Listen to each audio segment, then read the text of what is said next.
ছাত্ৰ ছাত্ৰীসকল, আজি মই তোমালোকৰ ওচৰলৈ দশম শ্ৰেণীৰ স্থানাংক জ্যামিতি পাঠ 7.1 এক্সাৰচাইজটো লৈ আহিছোঁ। এতিয়া আমি প্ৰথম প্ৰশ্নটোলৈ যাম। 1 নম্বৰ প্ৰশ্নটো দিয়া আছে যে তলৰ প্ৰতিযোৰ বিন্দুৰ মাজৰ দূৰত্ব নিৰ্ণয় কৰা। 1ৰ 1টো দিয়া আছে 2 আৰু 3, 4, 1। এতিয়া আমি এইটো সলিউশ্যন কৰিম। ধৰা হ'লটো ইংৰাজীত লেট বুলি লিখিব পাৰি। ধৰা হ'ল বিন্দুকেইটা P 2, 3, Q 4, 1। এতেকে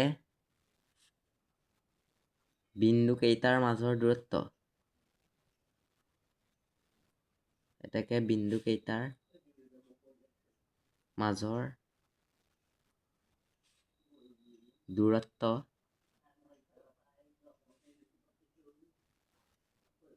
বুলি লিখিবা। লিখি তোমালোকে তাকে বিন্দুকেইটাৰ মাজৰ দূৰত্ব বুলি এনেকৈ দিবা। দি পেলাই ইয়াত লিখিবা, এইটো আমি PQ বুলি ধৰি থোৱা আছে, সেইকাৰণে তোমালোকে ইয়াত লিখিবা PQ ইকুৱেল, সূত্ৰ এটা আছে নহয়। সূত্ৰটো কি আছিল? √x1 - x2 whole square plus y1 - y2 whole square. ইয়াত ব্ৰেকেটত লিখি ল'ব পাৰা তোমালোকে x মান কিমান দিছে, y মান কিমান দিছে। ইয়াত x1 equal to 2, x2 equal to 4, y1 equal to 3, y2 equal to 1। এতিয়া এনেকৈ লিখি ল'লে সহজ হ'ব। এনেকৈ লিখি লৈ তোমালোকে এতিয়া ইয়াত লিখিব পাৰে। এতিয়া সূত্ৰত বহাই দিলেই হ'ল। x1ৰ মান কিমান দিছে, √টো লিখি ল'বা। লিখি লৈ x1ৰ মান কিমান দিছে, x1ৰ মান 2 দিছে, 2 মাইনাছ x2ৰ মান কিমান দিছে, x2ৰ মান দিছে 4, 2 - 4 whole square plus 3 - 1 whole square. এইটো এতিয়া আমি কৰি পেলাই পাওঁ 2 - 4। 2 - 4 মানে কি? 2টা জমা 4টা ধাৰ। তাকে কিমান থাকিব? 2টা জমা পৰা 4টা ধাৰ হ'লে থাকিব 2টা ধাৰ হোল স্কুৱেৰ প্লাছ আকৌ এইটো 3টা জমা 1টা ধাৰ। এতিয়া কিমানটা জমা থাকিব? 2টা জমা থাকিব, এইটো হ'ব 2 স্কুৱেৰ। ইয়াৰ পিছৰখাই লিখিম, এইটো 2 স্কুৱেৰ মানে হ'ল -2 পূৰণ -2। এইটো এতিয়া মাইনাছে কটা যাব। এতিয়া 2 দুগুণ কিমান হ'ব? 4। এতিয়া আমি ইয়াত লিখিম 4 প্লাছ 2 দুগুণ 4 ইকুৱেল হ'ব 8। এইটো আমি এনেদৰে লিখিব পাৰোঁ 2 × 4। আমি বৰ্গ সংখ্যা লৈ ভাঙি ল'ব লাগিব। এতিয়া 2 × 4 বুলি ভাঙি ল'লোঁ। এতিয়া হ'ব 4ৰ বৰ্গমূল হ'ল 2 আৰু 2ৰ বৰ্গমূল হ'ল √2। এতেকে 2√2। এইটো এনেকৈ লিখি দিব পাৰা বা লিখিও দিব পাৰা। এতেকে সংখ্যা দুটাৰ মাজৰ দূৰত্ব,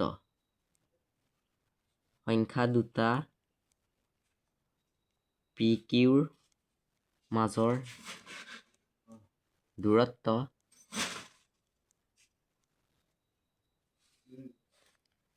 2√2।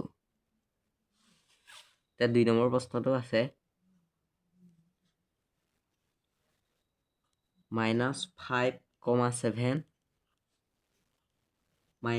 1, 3। এইটোৱে এনেকৈ আমি সলিউশ্যন লিখিম। এই ওপৰকণৰ দলে এইকণত লিখি ল'বা। লেট বিন্দুকেইটা P -5, 7 আৰু Q -1, 3। এতেকে বিন্দু দুটাৰ মাজৰ দূৰত্ব বুলি লিখি লৈ তোমালোকে লিখি দিবা সূত্ৰত PQ equal √x1 - x2 whole square plus y1 - y2 whole square. এনেকৈ লিখি লৈ এতিয়া সূত্ৰত বহুৱাই দিবা।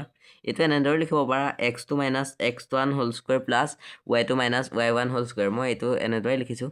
তাৰপৰা এতিয়া তোমালোকে এইটো মানকেইটা বহুৱাই দিয়া। মানকেইটা অপশ্যন দিয়া আগতে ইয়াত লিখি ল'ব পাৰা। ডাইৰেক্ট বহুৱাই দিলেও একো নাই। ইয়াত x1ৰ মান দিছে -5, y2 মান দিছে -1, -1 আৰু সূত্ৰৰ মাইনাছ দুইটা মিলি প্লাছ হ'ল।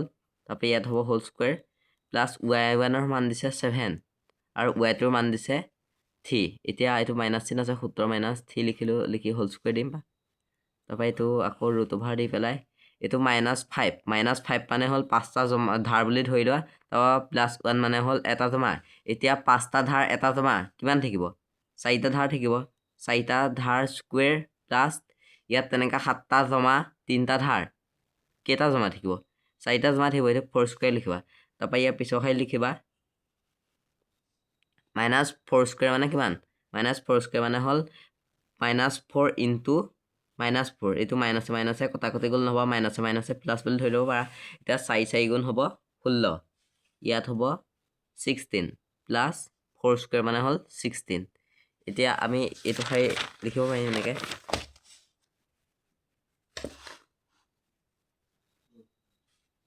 তো ৰুট অভাৰ 16 প্লাছ 16 মানে হ'ল 32 এইটো এনেদৰেও লিখিব পৰা যায় 2 ইনটু 16 এতিয়া 2ৰ বৰ্গমূল কি হ'ব 2ৰ বৰ্গমূল হ'ব √2 আৰু 16ৰ বৰ্গমূল হ'ব 4 এতেকে এইটো উত্তৰটো হ'ব 4√2 এতেকে বিন্দু দুটাৰ মাজৰ দূৰত্ব 4√2 এতিয়া আমি 3 নম্বৰ প্ৰশ্নটোলৈ আহোঁ 3 নম্বৰ প্ৰশ্নটো দিছে যে a, b,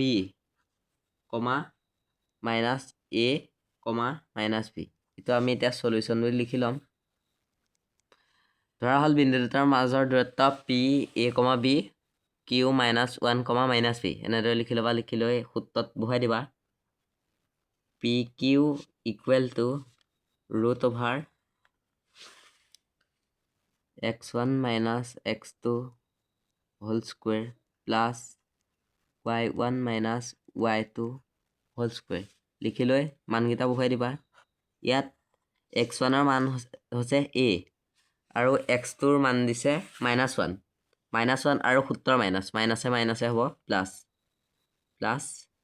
a square plus y1ৰ মান দিছে b আৰু y2ৰ মান দিছে -b এইটো সূত্ৰৰ মাইনাছে a দিয়া মাইনাছটোৱে মাইনাছে মাইনাছে প্লাছ b স্কুৱেৰ এতিয়া হ'ব a প্লাছ a মানে কি হ'ব যোগ কৰিলে সদায় টুৱাইছে হ'ব দুটা যোগ কৰিলে twice a whole square plus twice b whole square এতিয়া আমি এইটো সলিউশ্যন কৰি পাম টুৱাইছ a স্কুৱেৰ মানে কি হ'ব 4a square plus twice b square মানে হ'ল 4b স্কুৱেৰ এতিয়া আমি এই দুটাৰ মাজত কি কমন ল'ব পাৰিম 4টো কমন ল'ব পাৰিম এতিয়া ইয়াত কমন ল'ম আমি 4 into a square plus b square এতিয়া ইয়াত লিখিম 4ৰ বৰ্গমূল কি হ'ব 4ৰ বৰ্গমূল হ'ব 4ৰ বৰ্গমূল হ'ব কি 4ৰ বৰ্গমূল 2 নহয় জানো এতিয়া আমি ইয়াত লিখিম 4ৰ বৰ্গমূল 2 root over a square plus b square এইটোৱে হ'ব উত্তৰটো ইয়াত লিখি দিব পাৰা এতেকে বিন্দু দুটাৰ মাজৰ দূৰত্ব pq equal 2 root over a square plus b square যদি ভিডিঅ'টো ভাল লাগিলে নিশ্চয় ছাবস্ক্ৰাইব কৰিবা লাইক কৰিবা